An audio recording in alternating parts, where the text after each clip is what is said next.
Welcome to our discussion today of China. And in today's class, we're going to focus on classic philosophy. Just to kick things off, I want to ask yourselves, is Confucius still relevant? Many of you have heard of Confucius, perhaps the famous sentence, Confucius says, blah, blah, blah. And we'll talk about that later. First, Confucianism started around 400 BCE, but it has been resurrected by the Chinese government over the last 25 years.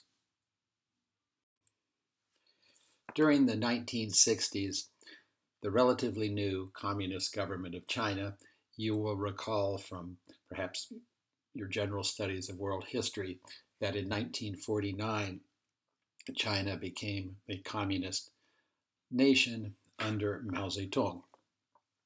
Well, as part of the effort to consolidate the Chinese Revolution, in the 1960s, Mao Zedong started the so-called Cultural Revolution, which was designed to remove any remnants of Chinese history that were not consistent with the teachings of Mao Zedong and the Chinese Communist Party.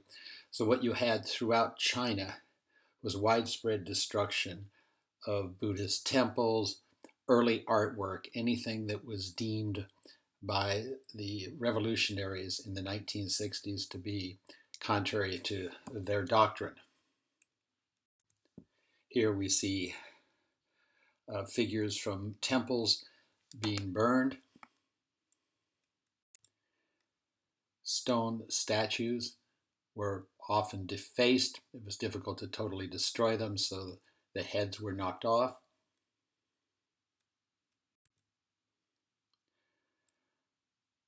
The revolutionaries even went to the tomb of Confucius in a remote area of China to destroy that. So this happened in the 1960s. Now let's zoom ahead to 2008. In 2008, hard to believe given this context, but the Olympic Games, Summer Games, were held in Beijing, the capital of the People's Republic of China, and the theme of the 2008 Olympics, as organized by China, the host country, was harmony. And the theme revolved around Confucius. You may recall from our discussion of ancient Greece that during the Olympic Games, modern Olympic Games, the torch is run from Greece to the location of the games. Obviously, the torch is extinguished when it's carried on an aircraft. But as the torch was being carried or run through China, they didn't take the most direct route to Beijing, but rather had a detour to run through Confucius's birthplace. And as you can see in the photo, they had an elaborate ceremony there in honor of Confucius. Here we see a photograph of the opening ceremony at the 2008 Olympics in Beijing. And as I mentioned previously, the theme was harmony. And all of these individuals here, and there were many, many hundreds of them at one time in the stadium, are carrying pieces of wood on which are inscribed, obviously in Chinese, some of the principal sayings or Analects of Confucius, which we'll talk about later. Now, be sure and read the textbook for the brief overview of Chinese history. Obviously, in this course, we can't go in depth on Chinese history. That merits one or more courses in and of itself. But just to orient ourselves for this time period, around 400 BCE, we have what's now would be northern China shown in purple on this map. And you can see the northern part of that. The city is spelled here Peking. Now it's called Beijing with a B, B-E-I-J-I-N-G, the current capital. And this is the area where the early Chinese dynasties were focused. Now, the earliest Chinese culture that we know of was found around the Yellow River Basin in northern China. Then from roughly 1500 to 1000 BCE, we have the Shang dynasty. And for the next roughly 1,000 years, from 1000 to 221 BCE, the Zhou dynasty. Now, I've indicated here spelled two ways. This is often very confusing to readers because the Romanization of Chinese words, in other words, taking Chinese words and writing them in English, the entire system changed about 25 years ago. It used to be the Zhou dynasty was Chou. That's the way I learned it in school. And you'll see it that way still in many, many textbooks or videos. But the current way is Zhou. It's the same word in Chinese. It's just the translation into English. Well, anyway, that dynasty, however we spell it, the Zhou dynasty, was roughly 1000 to 221 BCE. During that period, you had the so-called Warring States period from 475 to 221. This, as the name suggests, was a period when many of the small, we didn't have a major country like China now. You had small, almost city-states with warlords. They expanded their control and they were constantly at war. It's also known as the period of 100 schools. This is not 100 physical schools, but rather 100 schools of thought. And the biggest problems were social and ethical. People were asking themselves, why are we having constant warfare? And this led to lively debate. And the question people asked then, and I think many of us still ask it now, not only in the United States, but around the world, what does it take for people to get along with each other? That's a rather simple, obvious question. But you think back to your high school, did everybody get along with each other? I doubt it. In any social grouping, we can go, why do we have so much crime, dispute, whatever? And the related question is, how do we achieve social harmony? How do we have people get along with each other?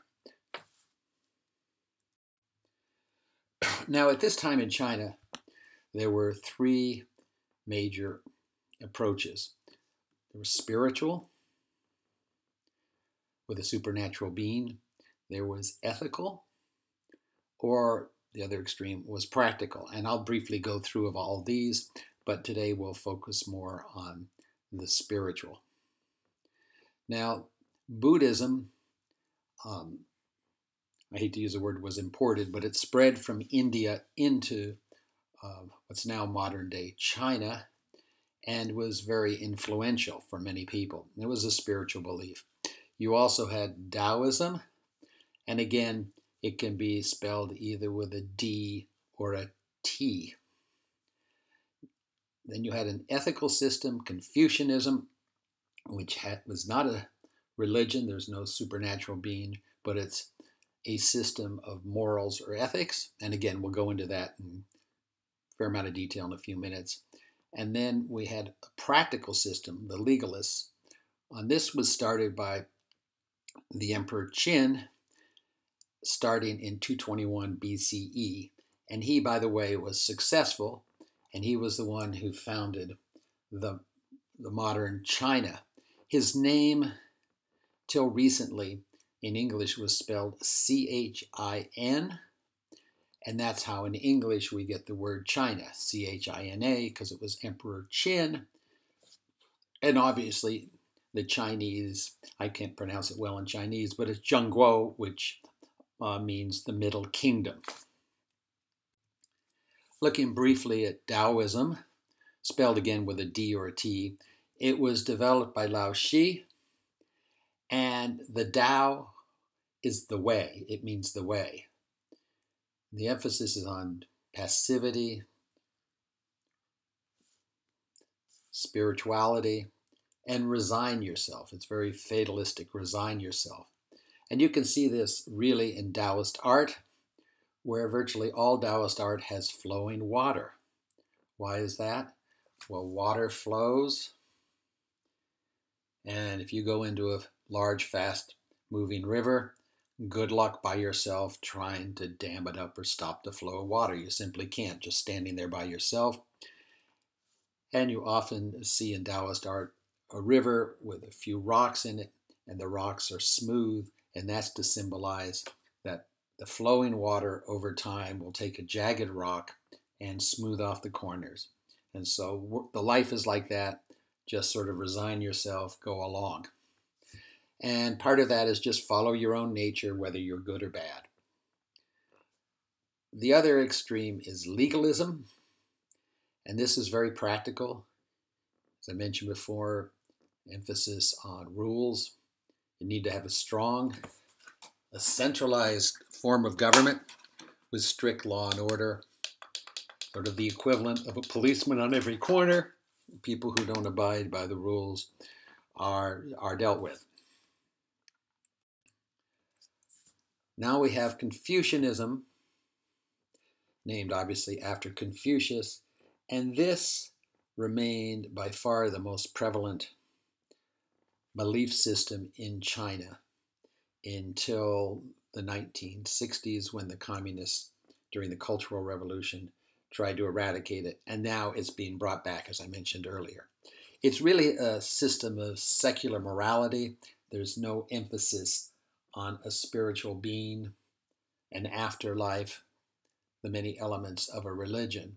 Although people refer to Confucius temples, but they're not really temples in the sense of religious temples. And it's based on ethics, a system of morality. And we have to ask ourselves, why did it become so prevalent in China? Why did the Chinese adopt to Confucianism? Well, it really drew on common elements in the Chinese tradition, so it was easy for the Chinese people to accept this.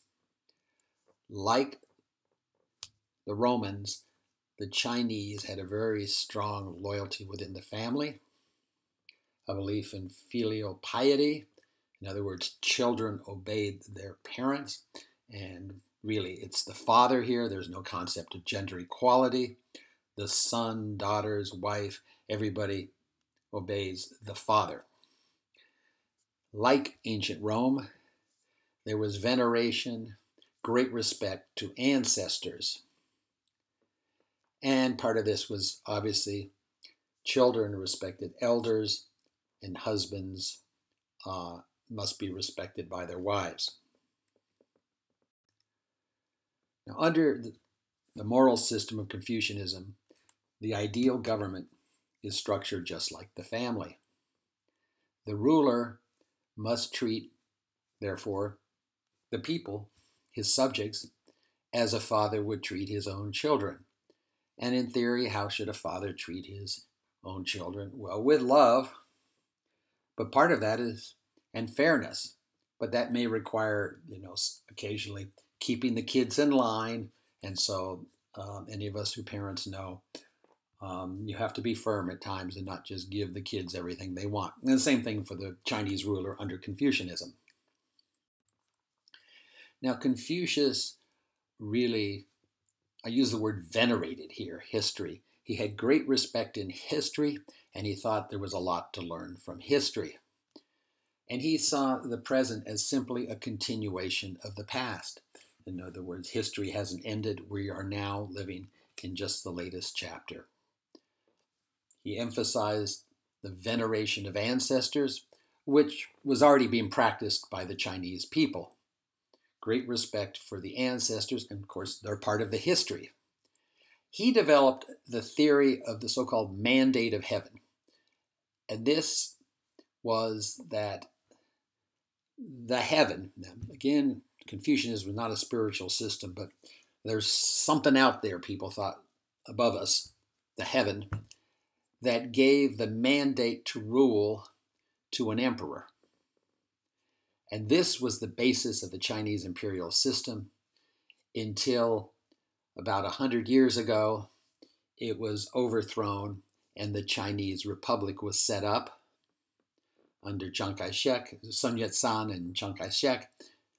And then, of course, in 1949, the Republican system in China was overthrown by the Chinese Communist government. And by the way, the Chinese Republic that was set up by Sun Yat-sen and then Chiang Kai-shek moved in the late 1940s to the small island off of China. It's called Formosa or Taiwan, where today that is the Republic of China. And part of this mandate of heaven, as established by Confucius, and the entire basis for the imperial system was that the rulers need to demonstrate virtues. The rulers must show that they have the virtues to be rulers. If not, they do not have the right to rule, and the people have the right to overthrow them.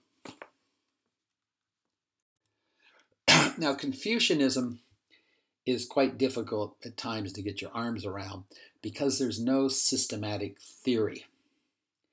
There's nothing equivalent to the Bible in the Judeo-Christian tradition, the Quran for Muslims.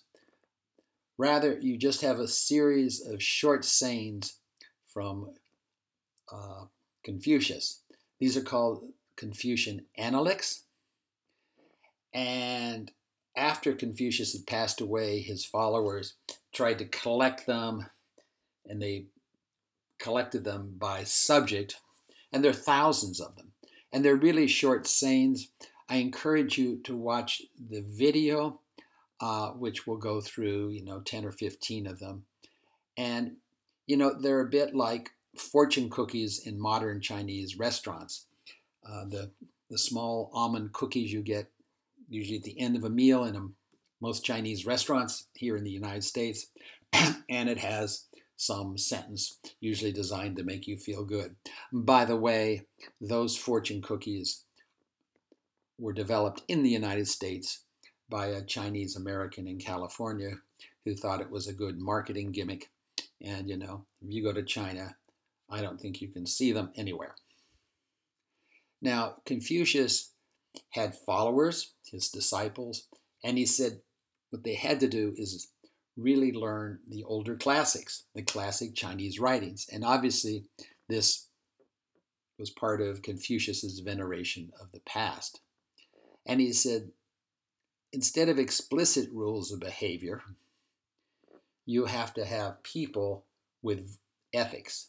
So it's not so much like, for instance, in the Bible, the 10 Commandments. You don't have to have rules per se, but you have to have virtues in the people. And when you get people with the right virtues, there's no need for the rules. And of course, this is exactly the opposite of the legalists who said, well, that's nice, but what we need are rules. And as part of this, people need to learn judgment. With the correct judgment, they don't need to know lots of rules because they will make the right decisions and treat others well. Now, as I mentioned, Confucianism for over 2,000 years formed the entire basis of the Chinese dynastic system.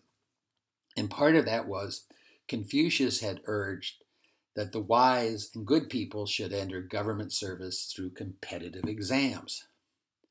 Now, while it's true the emperors and their most senior aides became emperors, frankly, because of their military conquest, the governments that were set up for 2,000 years in China had a civil service where people entered by taking a rigorous series of examinations on not only what Confucius had said, knowledge of the Analects, but also knowledge on all the Chinese classics in literature, history, science, whatever. And this system was open to everyone. Obviously, an illiterate peasant wouldn't be able to take the exam, But there were numerous cases throughout Chinese history of people who were sons of merchants or whatever, um, passing the exam. The parents had enough money to hire a tutor, and the child, what we call today kind of lower middle class, would pass the exam and move on to be a senior person in the government. Now, this lasted until 1905, a few years before the imperial system was thrown out through the Republic of China. Now, we'll move to the next slide. Now, one of the bases of Confucianism is that people have 5 inner values. They're inherent. You're a person, you're alive, you have these. And you have 2 external virtues. And these are somewhat overlapping. The inner virtues are a sense of righteousness. You have integrity. You love other people, a love of humanity. You're altruistic, you're charitable, you want to help others. That obviously stems from a love of humanity. And you're loyal. You're loyal to your family, you're loyal to your ancestors, and you're loyal to your leader. But people must acquire 2 external virtues. And this is culture or education. Obviously, you're not born with education. You have to acquire that. So Confucianism places great emphasis on education. And you have to have a sense of ritual, decorum. You have to know how to treat people properly, depending on their social relationship to you. Excuse me. The teachings of Confucius are a very good example of humanism in China. And, this emphasizes the value of human beings and what we've talked about previously in the course, the agency of human beings, the ability of human beings to take action to direct the course of events.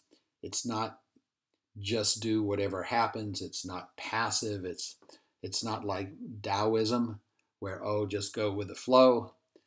It's people have the value, this concept of agency of human beings. And we've talked about this several times in the course.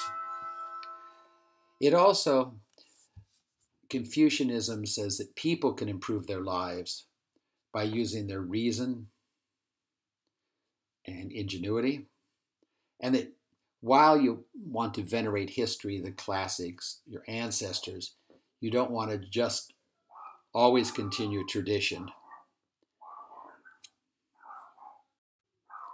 Now, Confucius never addressed this central question. Is human nature basically good or evil? Many of you may have thought of that yourselves in your own personal life. Are people basically good or evil? Well, Confucius said we're all the same at birth, but how we're brought up, how we're educated in the family, by society, makes us good or bad. Confucius's main followers or disciples, however, said people are born good. There's no question about that. Again, that's not Confucius. Those are his followers. And the example they often cite, Confucius's disciples, is they talked about a child about to fall into a well. Now, for those of us today, we would not think of that example.